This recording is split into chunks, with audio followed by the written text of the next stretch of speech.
یعنی میاں بیوی اپنی قبر کی جگہ پہلے ہی خرید کر رکھیں ساتھ ساتھ، تاکہ ہمیں جب دفنایا جائے تو ہم ساتھ ہی دفن ہوں۔ یہ صحیح ہے کہ نہیں؟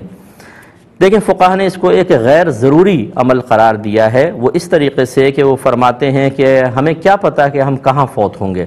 بہت سے دیکھیں ایئرپلین کرش ہو جاتا ہے، ابھی ایک سمندر میں گر کے ختم ہوا، پتہ نہیں چلے لوگ کہاں چلے گئے۔ اور اسی طریقے سے بعض اوقات اللہ تعالیٰ ناگہانی آفت سے سب کو محفوظ رکھے، لیکن بہرحال جو اللہ کی نے ازلی فیصلے کیے ہم اس کی رضا پر راضی ہیں، تو یہ معلوم نہیں چلتا انسان کو کہ کہاں فوت ہوگا۔ تو اس لیے انہوں نے فرمایا کہ ضروری مناسب نہیں ہے کہ ایسا کریں، آپ زمین پہ قبضہ بھی کر لیں، خصوصاً وقفی زمین پہ تو ایسا نہیں کر سکتے ہیں۔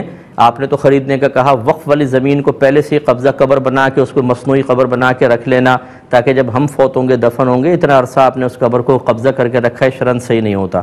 لیکن اگر آپ خرید کے رکھتے ہیں بہرحال تو فقہا نے غیر ضروری عمل قرار دیا ہے، لیکن منع بھی نہیں کیا، اس کو کوئی ناجائز یا حرام نہیں کہا۔ تو اگر آپ خرید کر رکھ سکتے ہیں رکھ لیں، تاکہ دونوں میں بھی وہاں دفن ہوں، اور یہ ایک وصیت لکھ جائے کہ اگر ہم دونوں فوت ہوتے ہیں تو ہم اس میں دفنایا جائے، اور اگر ہم کہیں اور فوت ہو جاتے ہیں تو پھر ہم کسی کے لیے وقف کرتے ہیں، اس طرح وقف کر دیجئے گا تو آسانی رہے گی۔